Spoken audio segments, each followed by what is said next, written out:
Muy bien, hermanos, vamos a ir al libro de los Hechos, que hoy vamos a tener el tema de la salvación en el libro de los Hechos, la historia de la salvación. He hecho esto, hermanos, porque pues ustedes saben que esta es una de las doctrinas más debatidas y atacadas del cristianismo, la salvación. Y por el hecho de que todas las religiones hablan de una salvación por buenas obras. Y les parece muy extraño que nosotros hablemos de la salvación por fe, por gracia. Pero nosotros sabemos que lo que nos da la base para creer eso es la Biblia, los evangelios. Aún algunos llegan a la conclusión de que en el Antiguo Testamento la salvación era por obras y en el Nuevo Testamento la salvación es por fe, por gracia. Pero hemos hablado de que no es así. En realidad siempre ha sido por gracia, siempre ha sido por medio de la fe. Y malos conceptos como de que si nosotros hablamos de la salvación por gracia, estamos hablando de una licencia para pecar, que creer en la salvación por gracia es como decirle a la gente, puedes ir a hacer lo que quieras, de todos modos ya eres salvo. Claro que no es así, pero hemos venido desde el Antiguo Testamento, antes de la ley, mostramos que la justificación es por medio del sacrificio de un inocente, de un cordero inocente para pagar los pecados del hombre pecador. Claro, esto anunciaba la venida de Cristo antes de la ley. Entonces, antes de la ley, Abraham creyó y le fue contado por justicia. O sea, Abraham fue salvo por medio de la fe. Vino la ley. Entonces dijeron algunos, ya llegó la salvación por obras. Pero vimos que tampoco, porque en la ley se daba una cantidad de mandatos que debemos de guardar, pero no por guardar esos mandatos se salvaba la gente. Se salvaba por medio de una ofrenda expiatoria de corderos inocentes que tenían que ser sacrificados para lograr el perdón de los pecados de los judíos que estaban bajo la ley. De tal manera que bajo la ley ninguno se salvó, porque aún bajo la ley vienen pasajes terribles, como aquel que dice, no hay justo ni aun uno, no hay quien entienda, no hay quien busque a Dios. Si la ley pudiera salvar, ese pasaje tendría que ser diferente y decir cosas como, algunos sí son salvos, algunos sí son buenos, pero dice no hay ni uno, y ahí está tomando en cuenta a judíos bajo la ley y a gentiles que estaban sin la ley de Moisés. Entonces, ninguno fue salvo por medio de la ley. No quiere decir que en el Antiguo Testamento no se salvaron muchos, sí se salvaron, pero fue a través de la fe. Como dijo el profeta Habacuc en el Antiguo Testamento, mas el justo por su fe vivirá. Y llegamos al Nuevo y vimos los evangelios sinópticos. Y la frase que se repite, tu fe te ha salvado. Y esa palabra es la que se utiliza para salvación del alma, no para sanidad, sino para salvación del alma. Tu fe te ha salvado. Y llegamos al Evangelio de Juan, que vimos el miércoles pasado, y ahí es bastante claro, ¿verdad? Pero la frase que se repite es, el que cree en el Hijo tiene vida eterna. Y vimos el caso de Nicodemo, siendo un teólogo, no era salvo, necesitaba nacer de nuevo. Ahora llegamos al libro de los Hechos. Jesús murió, resucitó, y entonces ahora le queda la tarea a los apóstoles. Jesús los escogió a ellos, a los apóstoles, para autorizarlos, para transmitir lo que Él enseñó. Ellos fueron quienes estuvieron en la primera línea, o sea, de cara a Jesús. Son los que escucharon su enseñanza durante 3 años, le preguntaron, salieron de dudas, los que entendieron mejor lo que Jesús dijo. Nadie puede venir a estas alturas y decir que ellos no eran autorizados. Jesús los escogió a ellos para que ellos nos transmitieran la verdad. Entonces en el libro de los Hechos lo hicieron. y en las epístolas. Entonces, vamos a ver qué dijeron ellos en la predicación de Hechos y las epístolas. Pero veamos cómo Jesús les autorizó a ellos. Les dijo: id por todo el mundo y predicad el evangelio a toda criatura. Si Jesús hubiera tenido dudas de ellos, estos no van a predicar bien, estos no van a enseñar correctamente, entonces no los hubiera mandado a predicar. Pero aquí con confianza les está diciendo: vayan y anuncien el evangelio. Entonces, lo que ellos van a decir son las palabras que Jesús les dio que dijeran. El que a vosotros recibe, a mí me recibe, y el que me recibe a mí, recibe al que me envió. Si alguien recibe a los apóstoles, las palabras de los apóstoles, está recibiendo las palabras de Jesús. Mas no ruego por estos, o sea, por los discípulos que él tenía allí, sino también por los que han de creer en mí. ¿Cómo? Por la palabra de ellos. Jesús contemplaba que muchos iban a creer por la palabra de ellos, de los apóstoles, eran los autorizados. Entonces hay que poner atención a lo que dicen los apóstoles. Pero todo esto lo digo porque algunos por ahí predican de que solo el Antiguo Testamento y solo los evangelios. Ya las epístolas las desautorizan, y peor las de Pablo. Y de esto vamos a hablar más detenidamente después, del apóstol Pablo. Que Pablo corrompió a todos los demás apóstoles y corrompió el cristianismo. Y enseñó Pablo que Jesús era Dios cuando no es Dios. Y que Pablo enseñó que la salvación es por gracia cuando no es por gracia, sino que es por medio de la ley. Y que la ley está vigente, y que Pablo cambió las cosas y Pablo desvió todo el cristianismo. Entonces dicen ellos: nosotros creemos solo en los evangelios y en el Antiguo Testamento. Pues hemos visto solo en los evangelios y solo en el Antiguo Testamento hasta aquí, que los dos enseñan salvación por fe, salvación por gracia, no por obras. Entonces, cuando vemos lo que los apóstoles predicaron, vemos que simplemente están repitiendo lo que ya en el Antiguo Testamento y lo que en los evangelios enseñan. Solo están transmitiendo exactamente lo que Jesús dijo: salvación por fe, salvación por gracia. Es mentira eso de que Pablo corrompió la iglesia.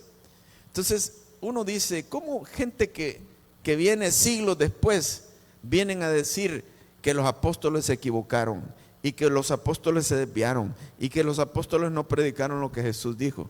Ese es un disparate, ¿verdad? Pero algunos se atreven a decirlo. En Hechos, si nosotros recorremos los primeros capítulos, los mensajes que se predicaron, especialmente de Pedro al principio, porque después Pablo toma, digamos, la primacía, es la figura del libro de los Hechos. Después, posteriormente, pero al principio es Pedro, Juan y los demás apóstoles. Al principio se predica el arrepentimiento en Jerusalén. Ahora, ¿quiere decir que el arrepentimiento es diferente a la fe? La Biblia da el arrepentimiento en la fe como parte de la misma fórmula. O sea, el que cree en Jesús se arrepiente de sus pecados. Entonces, predicar arrepentimiento no es predicar algo diferente a la fe, es parte de lo mismo. Los judíos ya sabían de Jesús, pero tenían que arrepentirse de haberlo rechazado. Arrepentimiento es parte de la fe salvadora, no significa salvación por obras. Por ejemplo, textos como estos: la salvación está en el nombre de Jesús. Esto dice Pedro. Pedro les dijo: arrepentíos y bautícese cada uno de vosotros en el nombre de nuestro Señor Jesucristo. ¿Para qué? Para perdón de los pecados, y recibiréis el don del Espíritu Santo. Entonces, los judíos ya sabían de Jesús, recientemente lo habían rechazado, y Pedro les habla de arrepentirse, o sea, de que cambien de manera de pensar en cuanto a Jesús, y que se bauticen en el nombre de Jesús. Entonces, la salvación está en el nombre de Jesucristo. Esto es lo mismo que creer en Jesús para salvación, es arrepentirse. Esto precisamente se lo diría Jesús a aquellos que creen en la salvación por obras. Aunque digan que creen en Jesús, necesitan arrepentirse. ¿Arrepentirse de qué? De esa falsa creencia que tienen, de que sus obras los pueden salvar. Arrepiéntanse de eso y crean en Jesús. No, pero si creemos en Jesús, no creen en Jesús, porque Jesús habló de que la salvación es por fe y no por obras. Entonces tienen que arrepentirse de eso y volverse al nombre de Jesús, que es el único que puede salvar.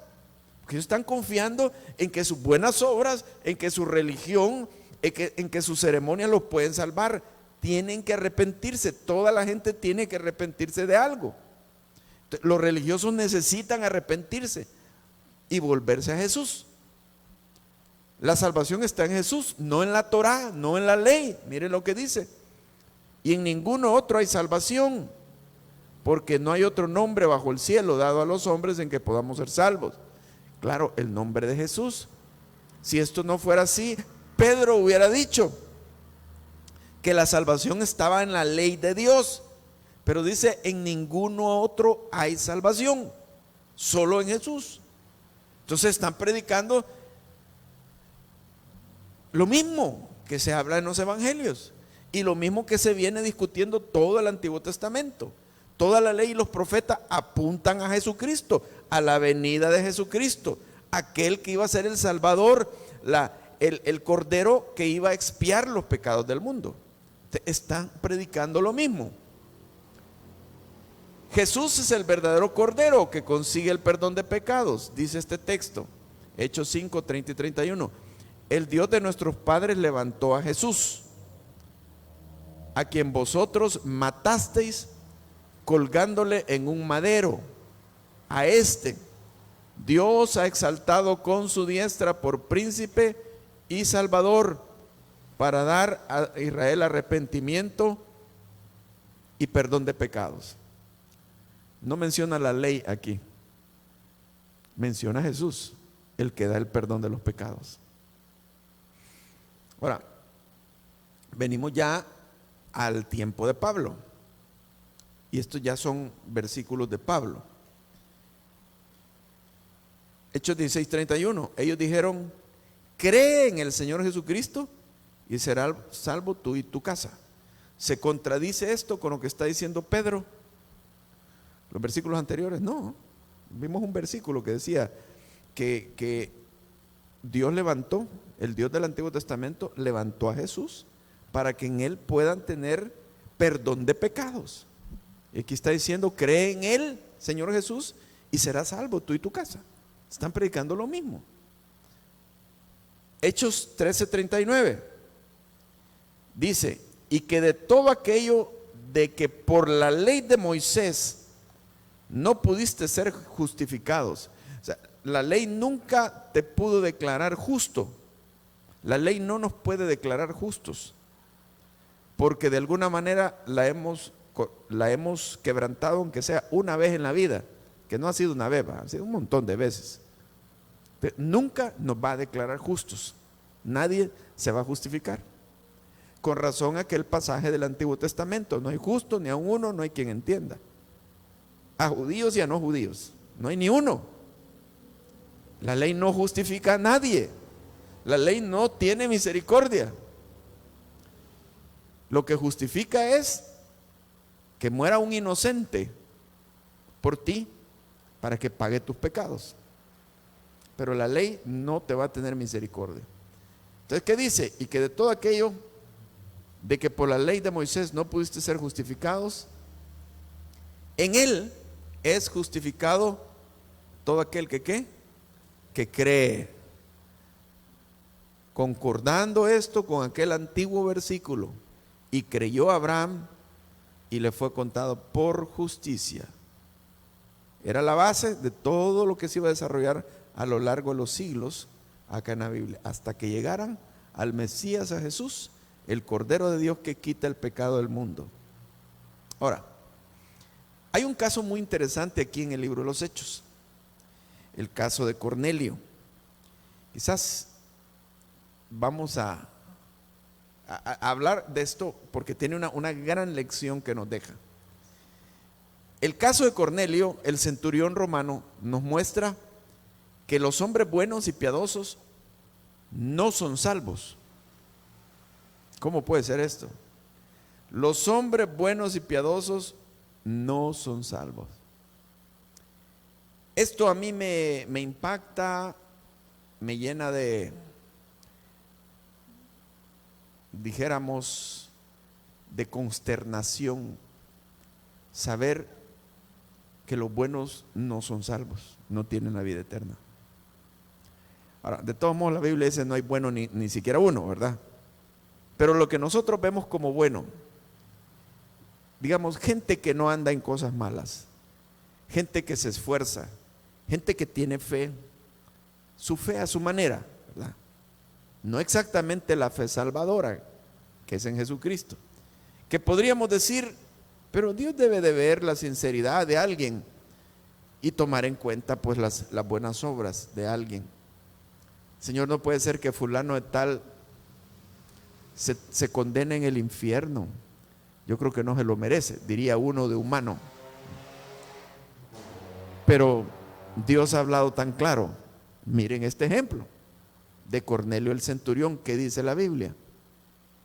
Había en Cesarea un hombre llamado Cornelio, centurión de la compañía llamada la italiana. ¿Cómo era él? Piadoso, temeroso de Dios con toda su casa, y que hacía muchas limosnas al pueblo y oraba a Dios siempre. ¿Qué más que esto, hermanos? 4 cosas poderosas. Piadoso, temeroso de Dios, hacía muchas buenas obras, limosna, ayudaba a la gente pobre, a la gente con necesidad, y oraba a Dios siempre. Podríamos decir que hasta se portaba mejor que un cristiano. ¿Hay gente así? Sí, hay gente así. En el mundo se encuentra gente casi que en cualquier religión muy sincera, muy sincera. Este hombre era muy sincero. Entonces podríamos decir, pues se puede salvar. Ya vamos a ver que no era salvo. ¿Qué sucede con este hombre? Dice que orando a Dios le vino una visión de un ángel que se le aparece y le dice, mira, manda a buscar a un hombre que se llama Pedro en tal y tal lugar. ¿Y por qué tenía que venir Pedro a donde él? Aquí nos explica por qué. Siguiente versículo. Entonces Pedro comienza a relatar lo que sucedió. Y dice, quien nos contó cómo había visto en su casa un ángel que se puso de pie y le dijo, envía hombres a Jope y haz venir a Simón, el que tiene por sobrenombre Pedro. Miren bien estas palabras. Él te hablará palabras por las cuales serás salvo tú y tu casa. ¿Qué recogen de esto? Será salvo por medio de estas palabras, será salvo. O sea, no era salvo. Si ese hombre se hubiera muerto antes, se hubiera ido al infierno. Qué doloroso, hermano, que una persona así piadosa y buena como es nuestro concepto, porque Dios ve los corazones, pero digamos no es una persona mala, una persona caritativa, al morirse se va al infierno. Qué duro, hermano, qué duro. Probablemente este tipo de cosas a veces a nosotros nos limitan a evangelizar a alguien, porque uno se pone a pensar, si esta persona es más buena que yo, ¿cómo la voy a evangelizar? Esa persona ya se ganó el cielo. Un montón de gente sincera, ¿cómo le voy a decir que no tiene vida eterna, que se va a condenar? Eso pensamos. Y así mejor no lo evangelizamos. Hermanos, tenemos que tomar el concepto. Si alguien no ha venido a Jesús apropiadamente, no es salvo. Y debemos de verlo, aunque sea buena persona, condenado. La gente dirá, no, pero qué injusto es Dios. ¿Por qué va a condenar a una persona así? Lo siento, pero la ley es la ley. Y el que no ha recibido a Jesucristo va a ser juzgado por la ley. Por eso Jesús vino. Por eso Dios envió a Jesús. Para que gente escape de la ley. Porque la ley sigue vigente. Ni una jota ni una tilde dejará de cumplirse la ley. El asunto es que cada quien elige. Tú quieres ser juzgado por la ley, vas a ser juzgado por la ley. Sí, si no le crees a Jesús y si no lo recibes, es la ley la que te va a juzgar. Si tú insistes en ser salvo por medio de las obras buenas de la ley, pues así vas a ser juzgado, eso es lo que quieres. Y si no te importa nada, ni que Dios exista o salvarte, vas a ser de todas maneras juzgado por la ley. La única manera es que en lugar de ser juzgado por la ley, Jesucristo sea juzgado por la ley, para que yo no sea juzgado. Y eso se lo aplica a Dios. ¿A quién? Al que cree en Jesús y recibe a Jesús como su Salvador. Entonces, en el día del juicio, y allá enfrente del gran trono blanco, en el Apocalipsis describe que se abrieron los libros y todos, grandes y pequeños, fueron juzgados de acuerdo a sus obras. Porque como no tenían Salvador quien los defendiera, fueron bajo su propio riesgo.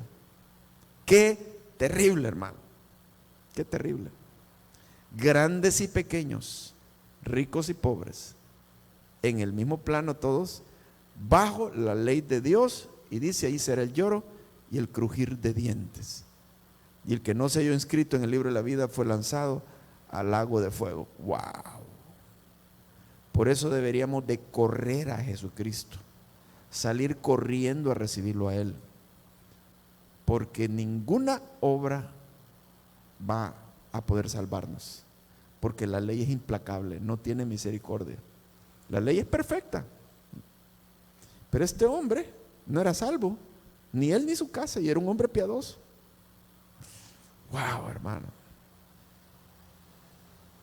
Te hablará palabras por las cuales serás salvo. ¿Y cuáles eran estas palabras? Nos metemos a ver el mensaje que traían los apóstoles. Solo en Jesús hay salvación. Todos los que crean en Él serán salvos. Entonces, ¿qué hizo este hombre? La historia nos cuenta que este hombre creyó en Jesús como su Salvador y se salvó él y su casa. Pero hasta que creyó en Jesús, recibió a Jesús como su Salvador, ahí fue salvo. Entonces, cuando alguien recibe a Jesús, ya no es juzgado. En Apocalipsis no estaremos en el juicio del trono blanco. Por eso dice Romanos 8:1, ahora pues ninguna condenación hay para los que están en Cristo Jesús. Usted no va a pasar ese juicio, usted que ha creído en Jesús. ¿Por qué? Porque ya Jesús pasó el juicio por usted. Entonces, como sus pecados están borrados, ¿juicio de qué? Nada, perdonado. ¿Cómo se salvó? Lo salvaron, porque usted tiene un Salvador, que es Jesús. Pero el que va a llegar al juicio de Dios, al juicio final, no tiene alguien que le salve. No quiso recibir a Jesús. ¿Se dan cuenta, hermanos, las tremendas consecuencias de las decisiones que tomamos? Una simple decisión. ¿Cómo han sucedido tragedias por una pequeña, aparentemente, decisión que alguien hizo? Porque nadie le avisó que al irse a esa hora por ese camino iba a tener un gran accidente, pero tomó la decisión. Alguien que oyó de Jesús, lo invitaron a la iglesia, pero siguió sin tomar una decisión por Jesucristo, esa simple y descuidada falta de decisión lo condenó a un infierno eterno. Qué terrible, hermano. Nosotros deberíamos de llorar y de lamentar por los no creyentes. Por esa razón, esa es nuestra misión. Para eso nos tiene Jesús acá, hermanos, porque vale la pena. Es urgente hacerlo. Tan serio esto. El Señor le dice a Ezequiel: si tú no le hablas al impío, yo voy a demandar la sangre de su sangre de tus manos. Wow. Por esa razón Pablo ese es el Antiguo Testamento. Podría decir alguien: no, pero ese es el Antiguo Testamento, ya en el Nuevo Dios tiene gracia y misericordia con nosotros los creyentes. Claro, pero un Pablo en el Nuevo Testamento le dijo en Hechos 20: por tanto, dice, yo protesto en este día, estoy limpio de la sangre de todos ustedes, porque no he rehuido anunciarles el evangelio. Se los dije. Así que no me va a ser reclamada la sangre de ustedes en aquel día. Hermanos, estamos viviendo ante algo muy serio. No estamos acá en la tierra de vacaciones. Claro, entendemos que a veces tenemos que descansar y tomar vacaciones, pero vacaciones permanentes no estamos para eso. Estamos para trabajar en la viña del Señor. Estamos para ser ganadores de otros. Porque como dijo Pablo, el tiempo es corto. El tiempo es corto. Esto amerita que le pongamos atención, porque la gente no es salva, aunque tenga religión. Solo el que ha recibido a Jesús apropiadamente. Ejemplo, el de Cornelio, ¿verdad? Pero vamos a ir a otra cuestión acá, que se da en el libro de los Hechos, siempre en relación a la ley. Tal vez no está relacionado con la salvación, sino que con otras cuestiones. Se ha dado una moda en los últimos años de cristianos que se están volviendo judíos. Son ellos. Y andan buscando a ver si sus apellidos son judíos. Y por ahí hay algunos libros de información de que muchos de los apellidos españoles que tenemos son apellidos judíos.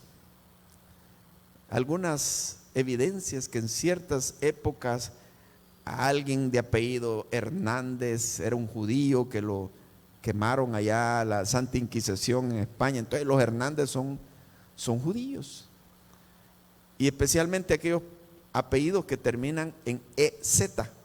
Dice, eso que significa tierra en hebreo, EZ. Aquí van un montón, man. Hernández, Fernández, Pérez y un montón terminan con ese. Son judíos. Y alguien que tenga ese, pues soy judío. Es una moda, hermano. Eso no es nada. Eso no hay evidencia de nada de eso. Si le hacen el examen de ADN, tampoco le sale que es judío, ¿verdad? Los judíos no aceptarían, aunque usted tenga un 1%, 2%, tampoco aceptan que usted es judío, ¿verdad? Entonces, ya empiezan como a hablar en palabras en hebreo y vienen especialmente los maestros judaizantes. A veces son judíos mesiánicos, judíos que creen que Jesús es el Señor, que Jesús es el Mesías. A veces son hispanos, gente que no es judía para nada, pero dicen que son judíos. Y si tienen barba se la dejan y todo, andan adornados como judíos, ¿verdad? Claro, que uno podría decir, puede ser que hasta aquí no sea dañino el asunto. Alguien tiene esa afición, está bien, pues, ¿verdad?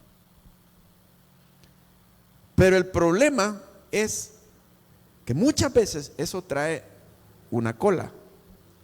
Y es que de esa manera van entrando poco a poco al judaísmo y tergiversando las escrituras. Ese es un viejo problema que se dio ya en esta época. Que judíos que se convirtieron a Cristo en ese primer siglo de la iglesia primitiva, comenzaron a contaminar a otros y a enseñar que debían de guardar la ley de Moisés y que debían de circuncidarse para ser salvos.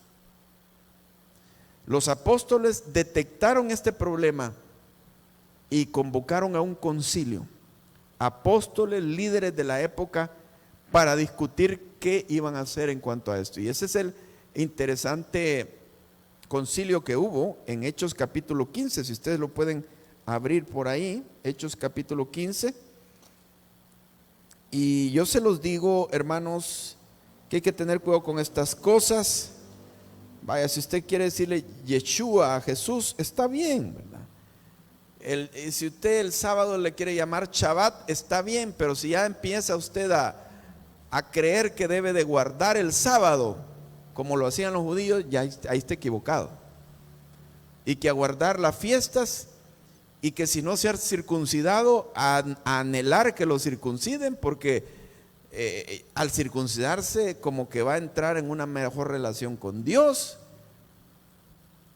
Y aquellos que todavía dicen Jesús en lugar de Yeshua, como que no han madurado. Esos están como en una segunda categoría, ¿va? Y entonces ya no me llamo cristiano, sino me llamo mesiánico, ¿va? Entonces ya esta es una equivocación, porque yo le llamo Jesús, claro, su nombre hebreo es Yeshua, pero es la misma persona. Es como que alguien que se llama Juan y tiene el nombre John, y si estuviera en Estados Unidos le diría John, ¿verdad? Pero estamos aquí en Latinoamérica, le voy a decir Juan. No hay problema, es la misma persona, pero ellos lo ponen como algo malo, el hecho de llamarle Jesús, que llamarle Yeshua. O sea, se van, es otra vez el mismo legalismo de fariseísmo ya metido entre el cristianismo. Y hay muchos que se han hecho así. En las redes hay mucho falso maestro.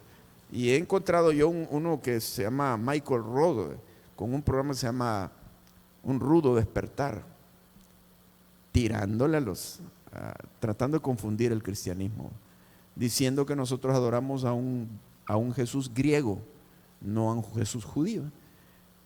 Cosas muy interesantes, dice cosas muy interesantes, pero óigalo más y por ahí viene la falsa doctrina. El judaísmo, los judaizantes contra los cuales combatió Pablo. Inclusive Pablo ahí en Filipenses capítulo 3 dijo: si alguien dice que es judío, y es porque muchas veces los cristianos tienen debilidad por los judíos, o sea, está bien, amemos al pueblo de Israel, pero tampoco se trata de que si alguien tiene sangre judía lo adoramos, prácticamente es un talismán, ¿verdad? Tenerlo amigo de amigo me va a bendecir a mí porque es judío. Y ellos muy arrogantes, no todos, pero muchos de estos judíos y estos que salen en YouTube, muy arrogantes, hablan de que nosotros no sabemos nada de Biblia, no la interpretamos bien porque no somos judíos, ¿sí? Y que hemos enseñado una cantidad de falsa doctrina porque no somos judíos, que solo los judíos pueden interpretar bien las escrituras. Ahí les podemos aplicar 2 Corintios 3, que Pablo, un judío, más judío que ellos, dijo que los judíos tienen un velo, dijo, en el corazón, así dijo. Todos los sábados leen las escrituras y no las entienden, así dice. Hasta que se conviertan al Señor, el velo les será quitado. Entonces, solo porque alguien es judío, voy a creer que va a interpretar mejor la Biblia. Tampoco, no es así. Porque esto no, qué bien que tiene la cultura, pues, la tradición, pero esto de interpretar la escritura va más allá que eso, es algo espiritual. Y si ellos tienen todavía bien clavado el aspecto de la ley, no la van a interpretar y van a rechazar muchas verdades del Nuevo Testamento, aunque sean judíos y aunque digan que crean en Yeshua, el Mesías, muchos de ellos son judaizantes. Quiero creer que no todos, pero me he llevado decepciones, ¿verdad? Con algunos que he creído que netamente creen en Jesús y en el Nuevo Testamento. Me he llevado la decepción de que están mezclando las dos cosas. Algunos sí, algunos pocos sí, ¿verdad? Pero bueno, aquí miren bien lo que está sucediendo. Hechos capítulo 15. Van a ver que no los estoy engañando en esto. Espero en ninguna cosa engañarlos también, pero Hechos capítulo 15, versículo 1. Entonces algunos que venían de Judea enseñaban a los hermanos, miren lo que enseñaban: si no os circuncidáis conforme al rito de Moisés, no podéis ser salvos. Más adelante va a decir que no solo la circuncisión, sino que la ley. Ellos predicaban la ley. Encontré a un varón que vino aquí a la iglesia un tiempo. Lo encontré en el súper. ¿Y qué tal, hermano? Bien, bien. Qué bendición. Fíjese que no se bautizó, sino que se circuncidó. Fulano, el hijo de él, ya se circuncidó. A mí ya me habían dicho que estaba yendo a un grupo judaico. Si no leen las escrituras, si lo están viendo como malo, el hecho de estar hablando de que tienen que circuncidarse los gentiles. Versículo 2. Como Pablo y Bernabé tuviesen una discusión y contienda no pequeña con ellos, no les aceptaban. El punto: se dispuso que subiesen Pablo y Bernabé a Jerusalén, y algunos otros de ellos a los apóstoles y a los ancianos, para tratar esta cuestión. Ellos pues, habiendo sido encaminados por la iglesia, pasaron por Fenicia y Samaria, contando la conversión de los gentiles, y causaban gran gozo a todos los hermanos. Y llegados a Jerusalén, fueron recibidos por la iglesia y los apóstoles y los ancianos, y refirieron todas las cosas que Dios había hecho con ellos. Pero algunos de la secta de los fariseos, pero metidos en las iglesias, como que eran cristianos, o sea, tenían un trasfondo de haber sido fariseos, pero todavía lo eran, aunque habían recibido a Jesús supuestamente como el Mesías. Dice, pero algunos de la secta de los fariseos que habían creído se levantaron diciendo: miren el mensaje, es necesario circuncidarles y mandarles que guarden la ley de Moisés. Lo mismo hacen hoy los judaizantes. Y se reunieron los apóstoles y los ancianos para conocer este asunto. Y después de mucha discusión, Pedro se levantó y les dijo: varones hermanos, vosotros sabéis, como yo hace algún tiempo, que Dios escogió que los gentiles oyesen por mi boca la palabra del evangelio y creyesen. Y Dios, que conoce los corazones, les dio testimonio dándoles el Espíritu Santo, lo mismo que a nosotros. O sea, Dios no hizo ninguna diferencia. Les dio el Espíritu Santo igualito a nosotros. Y ninguna diferencia hizo entre nosotros y ellos, purificando por la fe sus corazones, no por la ley, sino por la fe. Ahora pues, ¿por qué tentáis a Dios poniendo sobre la cerviz de los discípulos un yugo? Miren lo que dice: que ni nuestros padres ni nosotros hemos podido llevar. Wow. Siendo sinceros, ni ellos guardan bien la ley que predican. En la ley hay mucha hipocresía. Parecen santos, pero judíos entre judíos se conocen. Y Pedro lo dice, y Pablo lo dice más adelante: ni hemos podido guardar la ley. Nosotros como pueblo nos hemos dedicado a guardar la ley y no lo hemos hecho, la quebrantamos. Tenemos pecados disfrazados, ¿no? Dejémonos de cosas, pues. Antes creemos que por la gracia del Señor Jesús seremos salvos de igual modo que ellos. Clarito, ¿verdad? ¿Cómo es la salvación? Por medio de la gracia de Jesús, dice Pedro. Entonces toda la multitud cayó y oyeron a Bernabé y a Pablo, que contaban cuán grandes señales y maravillas había hecho Dios por medio de ellos entre los gentiles. Y cuando callaron, Jacobo respondió diciendo: varones hermanos, oídme. Simón ha contado cómo Dios visitó por primera vez a los gentiles para tomar de ellos pueblo para su nombre. Y con esto concuerdan las palabras de los profetas, como está escrito: después de esto volveré y reedificaré el tabernáculo de David, que está caído, y repararé sus ruinas y lo volveré a levantar, para que el resto de los hombres busque al Señor y todos los gentiles sobre los cuales es invocado mi nombre, dice el Señor, que hace conocer todo esto desde tiempos antiguos. ¿Qué es lo que los gentiles necesitan al Señor? No volverse judíos. Es por demás, es una pérdida de tiempo estarse volviendo judío y poniendo kipás y guardando fiestas judías y adornar todo como que es judío la casa.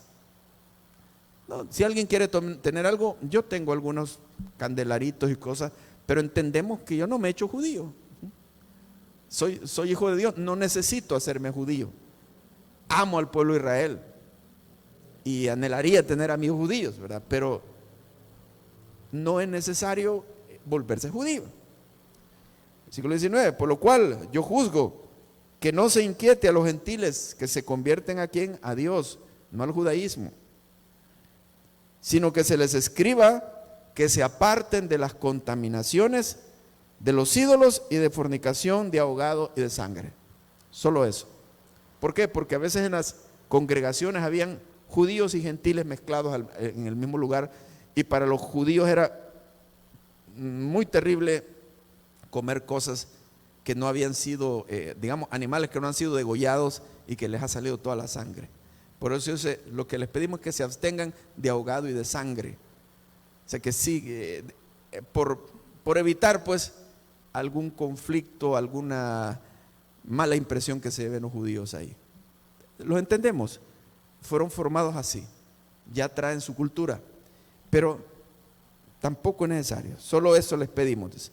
Porque Moisés desde tiempos antiguos tiene en cada ciudad quien lo predique, en las sinagogas, donde es leído cada día de reposo. Entonces pareció bien a los apóstoles, a los ancianos de toda la iglesia, elegir de entre ellos varones y enviarlos a Antioquía con Pablo y Bernabé, a Judas, que tenía por su nombre Barsabás, y a Silas, varones principales de los hermanos. Muy bien. Y aquí entonces mandan a Pablo, y solo el versículo 24: por cuanto hemos oído que algunos que han salido de nosotros, a los cuales no dimos orden, os han inquietado con palabras, perturbando vuestras almas, mandando circuncidaros y guardar la ley. Entonces, no estamos obligados a guardar la ley. Y si alguien viene metiéndote culpa, tampoco. ¿Guardan el sábado los cristianos? No.